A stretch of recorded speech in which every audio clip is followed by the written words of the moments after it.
Olá pessoal, tudo bem com vocês? Aqui é a professora Ana e hoje nós vamos falar sobre os conceitos básicos de informática. Então, pessoal, primeiro nós vamos saber o que é o computador. Na verdade, o computador, esse equipamento maravilhoso, a gente pode considerar que ele é um dispositivo que é capaz de receber, armazenar, processar e devolver para a gente alguma informação, algum dado. Ou seja, ele consegue receber e armazenar conteúdos como arquivos, fotos, vídeos, áudio, entre outros softwares ou programas. Ele também pode processar, nesse caso, todo um programa. Então, eu tenho um software sendo executado, um programa sendo executado, então ele está processando. Ou seja, se eu pegar e estiver escrevendo no texto do Word, ele está fazendo esse processamento de dados, recebendo informações suas, ou nesse caso as letrinhas do teclado, e mostrando para você como está saindo o seu texto. Ou, por exemplo, se você mexer no Photoshop, cada modificação que eu faço nessa imagem, a gente pode dizer que é de certa forma que ele está processando todos esses efeitos que a gente está fazendo dentro do nosso software ou do nosso programa. E assim, por meio disso, é o que é conhecido o nosso querido computador. Ele recebe, armazena, processa e devolve as informações. E do que o computador é composto? O computador ele é composto por software, um sistema operacional e um hardware. E também, lógico, para que ele possa funcionar corretamente, ele precisa de um usuário, que somos nós.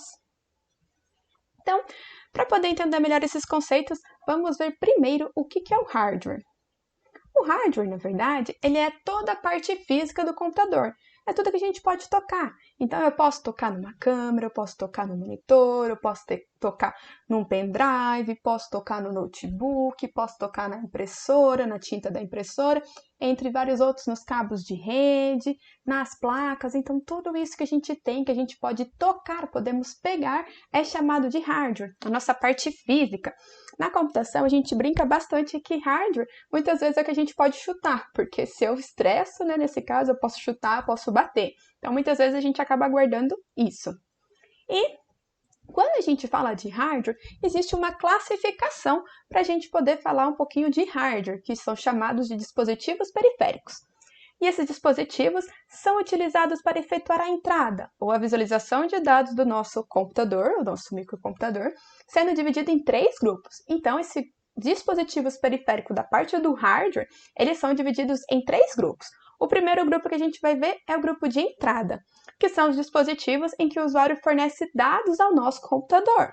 Ou seja, que dispositivos que você tem aí que oferecem a entrada para o seu computador, que fornece a entrada de informação? Então, nós temos primeiro o teclado, que quando a gente digita, ele está pegando o conteúdo daquela tecla que você apertou, selecionou, para gerar uma informação. Então, se aperta a teclinha A, ele vai entender que o caractere A, no Word, por exemplo, no programa Word, ele vai acabar representando essa letra.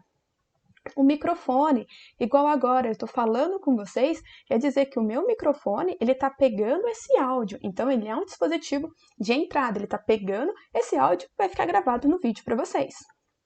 O mouse também, cada clique que eu dou no mouse, quando eu quero clicar ou eu mexo, isso daqui é uma informação de entrada. Então, quando eu mexo o mouse, ele sabe que é para mim poder mexer, e se eu dou um clique, ele sabe que é para fazer alguma função.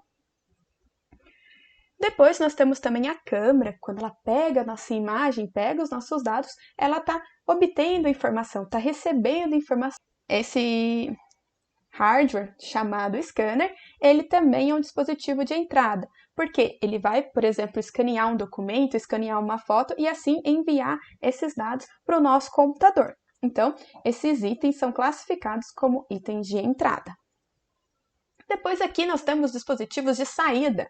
Já esses dispositivos de saída são dispositivos em que o microcomputador ou nosso computador exibe dados a nós, usuários. Então aqui eu tenho como exemplo um óculos de realidade virtual que a gente consegue visualizar as informações nele e às vezes até mesmo um som. Então todo esse dado de saída a gente consegue ver ou escutar, é considerado como dispositivo de saída. A caixinha de som, quando a gente escuta alguma coisa, ela é considerada um dispositivo de saída. A impressora, Também perceba que aqui, essa daqui é só uma impressora, ela vai só imprimir um conteúdo. Então, eu tenho o conteúdo no meu computador, eu imprimo, ele é considerado como dispositivo de saída. O monitor que vocês estão visualizando, por exemplo, a aula ou esse vídeo, esse monitor também é um dispositivo de saída. Assim como outras impressoras, nesse caso aqui a gente tem uma impressora de cartão, ela também é considerada como dispositivo de saída, e também simplesmente um fone de ouvido. Quando ele tem a função só de fone, ele é considerado um dispositivo de saída.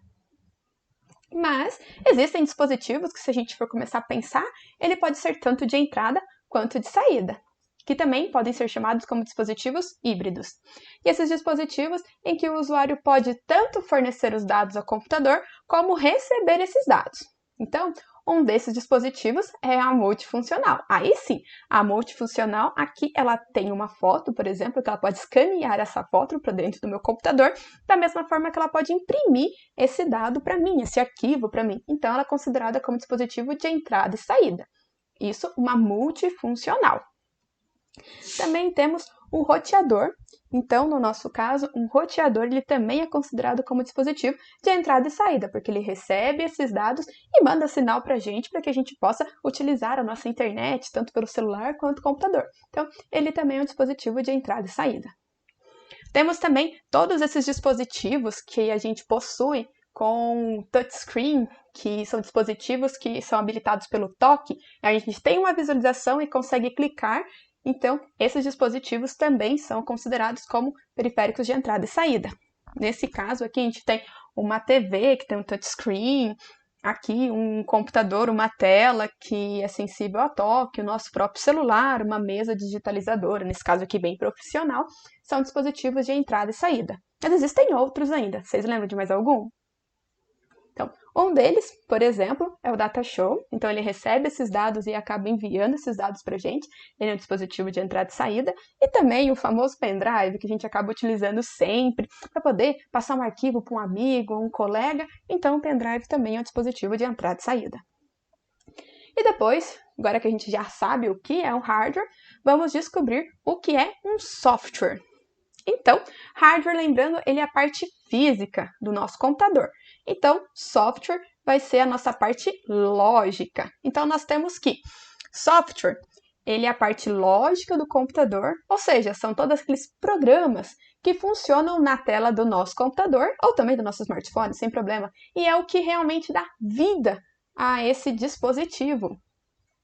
Então, programas como Word, PowerPoint, Excel, Adobe, eles são considerados como softwares. Por quê? E o legal de quando a gente fala em computação de softwares, quer dizer, essa parte lógica é tudo que eu não consigo pegar. A gente acaba brincando, se eu não consigo pegar, a única coisa que resta fazer quando um software desse trava ou dá problema é acabar xingando. Então, a gente brinca aqui, hardware é o que a gente chuta, e software é o que a gente xinga. Dessa forma, geralmente vocês não vão acabar esquecendo. Outros programas que são considerados software, na verdade todos os programas são considerados softwares, então a gente tem o Paint, o Photoshop, os navegadores como o Google Chrome, o Mozilla Firefox, quem tem Netflix, então o aplicativo da Netflix também é considerado um software, antivírus como o Avast, ferramentas de estudo, canal de estudo como o Microsoft Teams, jogos também, isso tudo é considerado como software, que são as partes lógicas, os programas que funcionam no nosso computador ou celular. Então, como eu disse, funciona também no celular. Então, quais seriam os softwares existentes em um smartphone? Vocês conseguem me falar? Alguns softwares, por exemplo, o que está no auge hoje em dia é o TikTok. Então, o TikTok ele é considerado um software. WhatsApp, YouTube, navegadores também normalmente, vários jogos, Maps, Gmail, o aplicativo que a gente tem de ligação, tudo isso é considerado softwares, ou seja, programas. E existem também uma classificação para esses softwares. Nesses softwares, essas classificações que a gente tem são programas aplicativos, programas utilitários e o lindo, maravilhoso, que eu gosto bastante, que eu acho que é o mais importante, o nosso sistema operacional. Então, quando eu falei para vocês essa divisão, eu falei para vocês que a gente tinha software, sistema operacional e hardware. Porém, o sistema operacional, ele é um software também. Então, os programas aplicativos, eles oferecem certos tipos de serviços para a gente. São programas que ajudam o usuário a desempenhar uma tarefa específica, sendo essa, em geral, ligada ao processamento de dados. Ou seja, alguns dos tipos de software aplicativos são programas que ajudam a gente a executar essas tarefas mais específicas. O que seria uma tarefa específica? Quero montar um documento para poder imprimir meu currículo. Faço isso no Word. Ele faz essa tarefa mais específica. Quero fazer cálculos de planilhas da minha loja. Utilizo o Excel. Não, quero fazer apresentações para poder mostrar, igual da professora aqui, que ela está mostrando uma apresentação para a gente. Existe o PowerPoint. Quero abrir documentos em PDF. Existe o Adobe Reader. Quero mexer em alguma coisa de imagens. Tem o Paint, que é bem mais bruto. Tem ferramentas mais específicas, mais profissionais, como o Photoshop. Quero jogar. Então, isso tudo são programas aplicativos. Eles desempenham uma tarefa específica. Depois, o outro que nós vamos ter são chamados de programas utilitários, ou seja, são os programas mais voltados para a manutenção e correção do nosso sistema operacional, que daqui a pouquinho a gente vai ver certinho o que é um sistema operacional. Mas, em si, esses programas utilitários ajudam a gente a conseguir fazer a manutenção e correção do nosso computador. Então, eles são destinados a facilitar e agilizar a execução de certas tarefas. São incluídos entre esses sistemas utilitários, programas para proteção contra vírus, compactação de dados, programas de limpeza de disco, realização de cópia de segurança como backup, entre outros. E aqui, acabei colocando alguns exemplos para vocês. A maioria daqui dos de cima, eles são tudo antivírus. Então, nós temos Windows Defender, Norton, McAfee, Avast, Kaspersky, AVG. Temos também descompactadores. Temos também programas que ajudam na limpeza e manutenção do nosso computador, e esse daqui também, que é o CCleaner, meu queridinho, que ajuda também na limpeza e manutenção também do meu computador. Então, às vezes, meu computador está muito lerdo, eu posso acabar instalando esse programa, que ele é como se fosse uma vassourinha, ele vai limpando alguns resíduos, principalmente se eu abro muitos programas nos navegadores, então ele ajuda a dar uma limpada e muitas vezes ajuda o meu computador a funcionar um pouquinho mais rápido. Mas, como eu disse para vocês, uma das coisas mais importantes do computador, que realmente dá a vida para o computador, ele é o sistema operacional. Um computador sem sistema operacional, ele não funciona. Então, ele não teria lógica, não teria vida, seria apenas um peso de papel. Então, um sistema operacional, a sua função principal é controlar diversos dispositivos do computador. E é ele que serve de comunicação intermediária entre nós, usuários, e a nossa máquina, o computador. Ou, por exemplo, o smartphone também. Então, um computador, qualquer que seja o seu porte, ele não vai funcionar sem um sistema operacional. Pensando nisso, vocês sabem qual seria um exemplo de sistema operacional? É um sistema operacional que a gente tem, seria, por exemplo, o Windows, não importa a versão dele, seja o Windows mais antigo ou o Windows atual, como o Windows 10. Ele é um exemplo de sistema operacional. Mas não existem só esses, não existe só o Windows, não existe só Linux, não existe só o macOS da Apple, não. Existem outros sistemas operacionais, como o Kali Linux, Debian, Ubuntu, o Fedora, entre outros. Então, existem vários sistemas operacionais, ou seja, é o que dá a vida para o nosso computador. No celular, a gente também tem um sistema operacional muito visto nos celulares, são o Android. Então, o Android, esse sistema que dá vida ao seu smartphone, por exemplo, ele tem o sistema operacional Android, ou pode ter um iOS, quem tem um iPhone. Então, isso é um sistema operacional. É com ele que ele vai conseguir visualizar o que você está querendo fazer no computador, vai conseguir fazer com que você entre num programa específico e possa executar esses programas. Certo, pessoal? Alguma dúvida? Se tiver alguma dúvida, é só deixar aqui nos comentários. Tchau, tchau!